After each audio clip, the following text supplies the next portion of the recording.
Hello, I'm Dr. DrBarken, the Medical Director and Chairman of the Prostate Cancer Research and Education Foundation. I'm also running a weekly call-in show, Ask Dr. Barken call-in show, every Tuesday, 6 p.m. Pacific Time. And during that call-in show, we discuss some articles, and now I'm bringing to you an article by the name Management of Rising Prostatic Specific Antigen Following a Negative Biopsy. This was written by the Cleveland Clinic in Ohio, and it's written by J. Stephen Jones.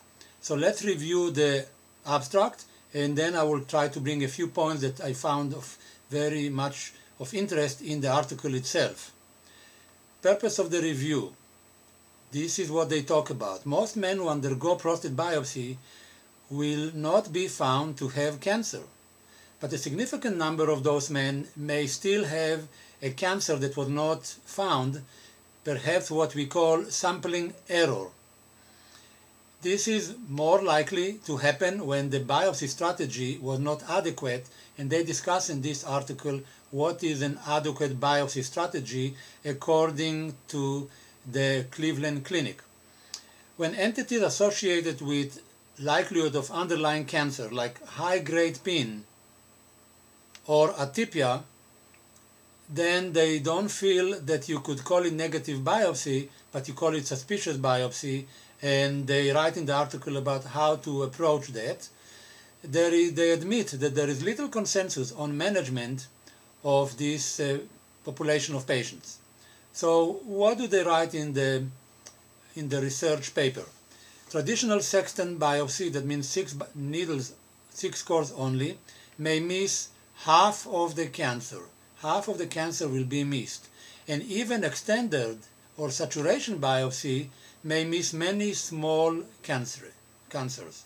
It is widely assumed, but not proven, that it's more likely that rise in PSA will indicate cancer than stable or decreasing PSA, but this is only an assumption. Although missing small low-grade cancer may actually allow the patient to avoid overtreatment, some of these cancers that are small and they are missed may actually be a higher grade. So identification may offer an ideal scenario for curative therapy. That means even if there is small volume of cancer, we shouldn't miss it because some of them may be of a higher grade and we need to try to cure those patients. They mentioned the MRI and template-guided biopsy. MRI, unfortunately, they say that not many centers have it, but we were talking on our program about spectroscopic MRI or other forms of MRI that may help you define better where is the cancer. And template-guided biopsy, that means you take the biopsy by touching a template in front of the skin under the scrotum, and that's the way you insert needles, and you could see on the ultrasound where is the needle going, and you'll see while I'm discussing the article why is it so important. There are some medical manipulations that are discussed in the article, but there is no consensus on that to try to deal with this group of patients with rising PSA negative biopsy, and that's using antibiotics. They say you have to be very careful because PSA may go down and you may still have prostate cancer.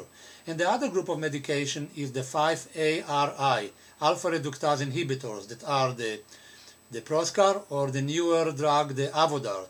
And they say, with the Proscar at least, that if the PSA doesn't drop to half of the level prior to treatment with Proscar within 3 to 6 months, there is suspicion that maybe there is cancer there. And regarding the Avodart, it's not clear, but they say that any rise of PSA more than 0.3 while being on any of these drugs may signify potentially a cancer. So they write in their article in summary that many men with rising PSA following negative biopsy still have cancer. We need to think about this patient and try to select who should go repeated biopsy. Saturation biopsy increased cancer detection, especially for patients undergoing more than 2 biopsies. And they, in the article, discussed dividing it into first-time biopsy, second-time biopsy, or third-time biopsy. But they say that using the saturation biopsy, it will not increase the morbidity or the suffering. An adjunct, or what's helping to improve cancer detection, will be administration of 5-alpha reductase or using some MRI. Let's go now and talk about some points worth mentioning in this article. So, first of all, extended biopsy techniques of 8 to 14 have become a standard of care, but nevertheless, even that seems to be not enough because they state that it can miss up to half of small tumor. Most probably they have limited potential clinical impact, but nevertheless some of them may be significant. Let's move now and we look now at basically what is their philosophy of biopsy. And they state like this: we believe that a 14-core biopsy that adds a core on each side at the extreme apex is an optimal strategy for initial biopsy. For second biopsy, they have found that 20-core transrectal saturation biopsy adds no morbidity or suffering and increases the cancer detection compared to only 12 to 14. If the third biopsy is necessary, saturation biopsy substantially increases the cancer detection. So nowadays they say it's very difficult to justify doing biopsies with 10 cores or less. They write about other researchers doing their work, and they noted that, again, second biopsy is not enough. Even modern extended biopsy 8 to 14 is not enough. They talk about the high-grade pin, stating that indeed recently there was some change by stating that if you have only one focus of high pin, you don't have to be so concerned, but if you have more than one focus, then you have to be more concerned.